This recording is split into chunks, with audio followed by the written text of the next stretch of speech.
श्री स्वस्तानि परमेश्वरी नमो नमः। यं ब्रह्मा वरुणेन्द्र रुद्र मरुतस्तन्वन्त दिव्यैस्तवै वेदै साङ्गपदोग्रमौषधि गायन्ति यं सामगा ध्याना वैतते गतेन मनसा पश्यन्ति यं योगिनो यस्सन्तन्न विदुसुरासुरगणा देवाय तस्मै नमः। श्रीमन्चन्दन चर्चितजलवपु शुक्लाम्बरा मल्लिका मालालङ्कृत कुण्डला प्रविलासन् मुक्तावली शोभिता सर्वै ज्ञाननिधान पुस्तकधरा रुद्राक्षि मालाधरा वाग्देवी वदनं भुजे वसतु मे त्रैलोक्य माता चिरं मकं करोति वाचापं लङ्घयति गृह्यति कृपा तमः वन्दे परमानन्द माधवं। नमो भगवते तस्मै व्यासा मितिजस्य प्रसाद दक्ष्यामि नारायण कथामिमं नारायण नमस्कृते नरोत्तमं नरोत्तमं देवी सरस्वती व्यासा ततो जयमुदिराय श्री स्वस्तानि परमेश्वरी नमो नमः।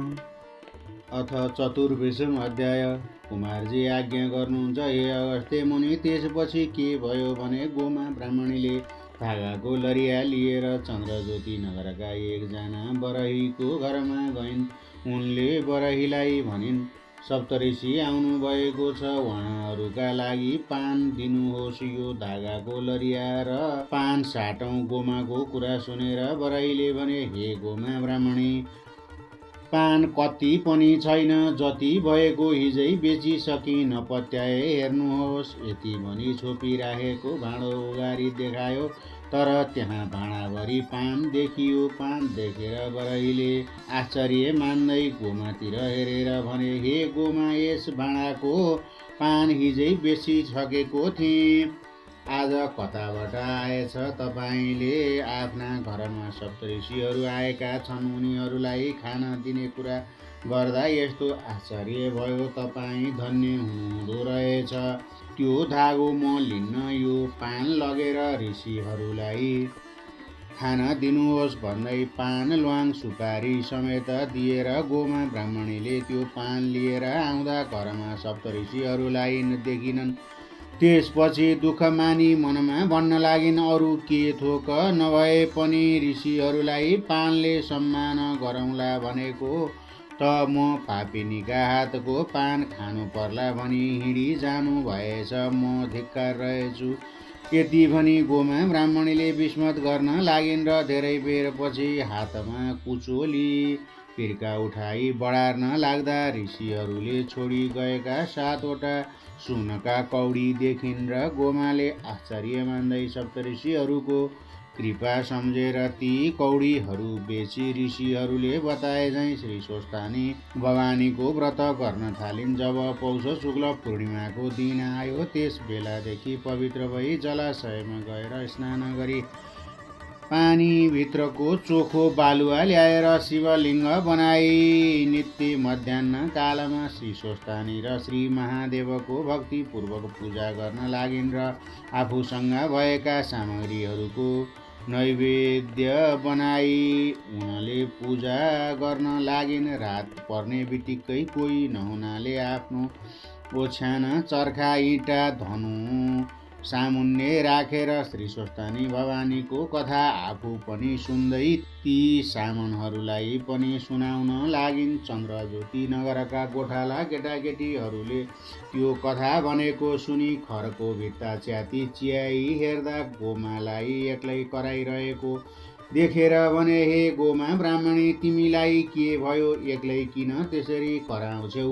गोठालाहरूको प्रश्न सुनेर गोमाले भनिन्, हे बालक हो, सप्तऋषिहरूले भने अनुसार श्री स्वस्तानी भवानीको व्रत गरेर उनकै भवानीको कथा भनेकी हुँ। सुन्ने मानिस कोही नहुँदा ओछ्यान, चर्खा, इँटा, धनु आदिलाई सुनाउँछु। यति गोमाले भनेको सुनि ती केटाकेटीहरूले आफूहरूले दिउँसो खाना भनी लगेको अन्न त्यहीँ छाडिदिएर त्यस दिनदेखि सधैँ तिनीहरू पनि गएर गोमा ब्राह्मणीले भनेको कथा सुन्थे र जे जसको खानेकुरा पनि दिन थाले र त्यो दिनदेखि श्री स्वस्तानी भवानीका व्रतका प्रभावले ती गोठालाहरूलाई गाईका लागि घाँस खोज्न टाढा जानु परेन र गोमालाई पनि अन्न वस्त्र दिव्य वृद्धि हुँदै गयो।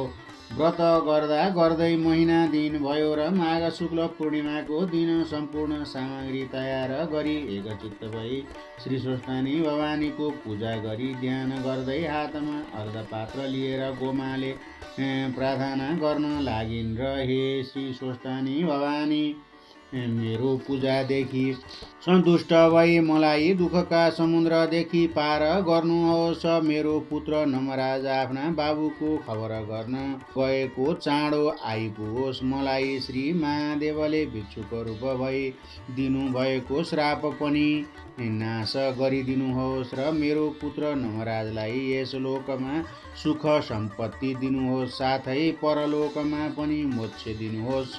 हजुरको जप ध्यान सधैँ मेरो हृदयमा रहोस्। हे जगदीश्वरी, यो ब्रह्माण्ड संसारका सृष्टि स्थिति संहारकर्ता ब्रह्मा विष्णु महेश्वर एकै रूप भएकी, आदि अन्त्य नभएकी हजुरलाई कोटि कोटि नमस्कार छ। हे पिनकधारिणी, हजुरको महिमा वर्णन गर्न हजार जिब्रा भएका शेषनाग तथा सरस्वतीले पनि नसकेका म जस्तीले के सकौँली यसरी स्तुति गरी अर्ध दिई दण्डवत प्रणाम गरिन् र अनि प्रसाद झिकी 78 सयमा 8 रोटी 8 अक्षता 8 बेली पुष्प 8 जनै 8 पान 8 पुड्का सुपारी सगुन समेत यो मेरो पुत्र नमराजलाई भनी पर सारिन् र 100 रोटी आफूले फलार गरी रात्रिमा जागरण गरिन् र त्यसै दिन धेरै रात गएपछि श्री स्वस्थानी भवानीका व्रतका प्रभावले नमराज आइपुगेर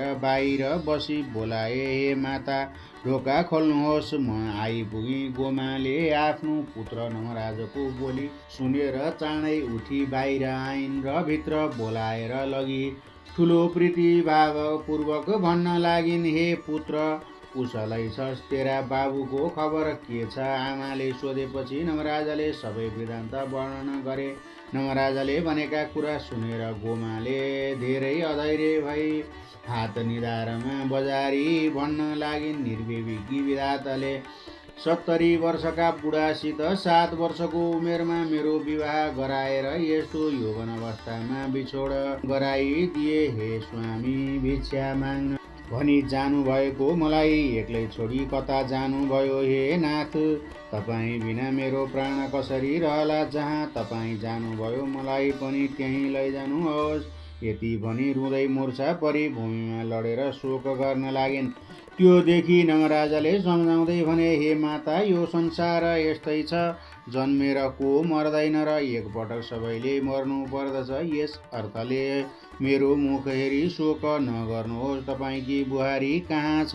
यतिका दिनसम्म तपाईँले के खाइरहनु भयो? फेरि यस बेलासम्म नसुती के गरिरहनु भएको छ? आज्ञा होस्। आफ्ना पुत्र नमराजले भनेको सुनि गोमाले धैर्य गरी भन्न लागिन्, हे पुत्र, थाकेर आइस, भोग लाग्यो होला, त्यहाँ श्री स्वस्थानी भवानीको प्रसाद छ, खा। माताको वचन सुनेर नमराजले प्रसाद खाइसकेपछि फेरि गोमाले भनिन्, तेरी स्त्री तपाईँका छोरा आएपछि मलाई डाक्न पठाउनु भनी माइत गई। तँलाई सम्झेर म मात्र एक्लै दुःख काटिरहेकी थिएँ। एक दिन सप्तऋषिहरू आई मेरो दुःख देखेर ठुलो दया गर्दै श्री स्वस्थानी भवानीको व्रत गर, तिम्रो दुःख नाश होला, इच्छा सिद्धि होला भनी उपदेश गरेको हुनाले तिनै ऋषिहरूको उपदेश अनुसार मेरो पुत्र चाँडो आइपुगोस्, दुःख नाश होस् भनी पनि श्री स्वस्थानी भवानीको व्रत पूजा गरिरहेकी थिएँ र समापन गरेर रातभर जागरण गर्न अहिलेसम्म सुतेकी छैन। भवानीको महिमा तँलाई पनि सुनाउँछु, एकचित्त भई सुन। यस लोकमा सुख सम्पत्ति पाई परलोकमा मोक्ष लाभ होला भनी गोमा ब्राह्मणीले पुत्र नमराजलाई सम्पूर्ण कथा सुनाइन् र त्यसपछि उज्यालो पनि भयो र नमराजले भने, हे माता, तपाईँ धन्य हुनुहुँदो रहेछ। यस्ती श्री स्वस्थानी भवानीको व्रत गर्नुभयो, मलाई पनि साह्रै खुसी लाग्यो। अब म गङ्गामा गई स्नान गरी आउँछु। यदि भनी बिदा भएर नमराज स्नान गर्नु भनी गङ्गाको तिरमा गए।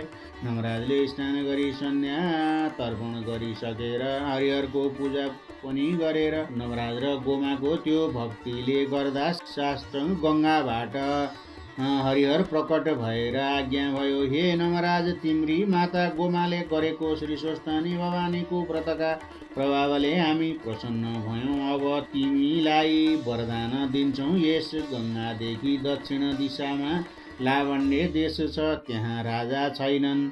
हात्तीलाई सुवर्णको कलश र फुलको माला दिएर त्यहाँका प्रजाहरूले राजा खोज्न पठाएका छन्। तिमी त्यहाँ जाऊ, हामी त्यस हात्तीको मनमा प्रवेश गरी राज्याभिषेक तिमीलाई दिउँला। तिमी राजा हुनेछौ यदि हरिहरले वरदान दिएको सुनि हात जोडी नमराज स्तुति गर्न लागे। ये तौ शङ्ख कपाल भूषित करौ, मालास्ति माला धरौ, देवौ द्वारवती शमशान नीलौ, नागरी गोवाहनौ, दित्रच्छौ बलिवृक्षयज्ञमथनौ, मेधाद्रिराजा प्रभौ, पापं मे हरता सदा हरिहरौ, श्रीशैलजा वल्लभौ।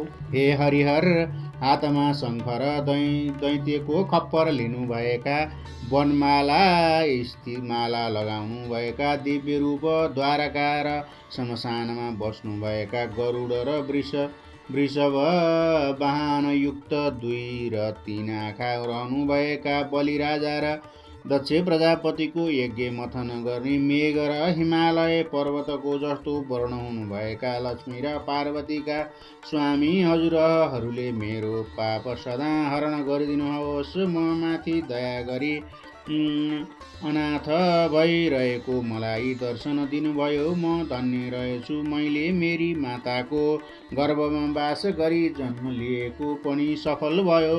हे भक्तवत्सल हजुर, कस्ता भने दुष्टजनको नाश गरी साधुजनको रक्षा गर्ने, ब्रह्माण्ड संसारको सृष्टि गरी पाप पुण्यका साक्षी हुनुभएका यस्ता हजुरलाई कोटि कोटि नमस्कार छ। हजुरको महिमा वर्णन गर्न हजार जिब्रा भएका शेषनागको पनि शक्ति छैन भने अरूको के होला। सधैँ हजुरको भक्तिमा मेरो चित्त लागिरहोस्। यति भनी नाना स्तुति गरेपछि हरिहर अन्तर ध्यान हुनुभयो र नमराजले हरिहरको दर्शन पाएपछि उनी सूर्यको जस्तो तेजिलो भई घर आएर यस्तो तेज भएका नमराजलाई देखि गोमाले आश्चर्य मान्दै भन्न लागिन्, हे पुत्र, त आज अति तेजस्वी देखिन्छस्। आज मेरो चित्तमा भ्रान्ति भएको हो वा सत्य हो?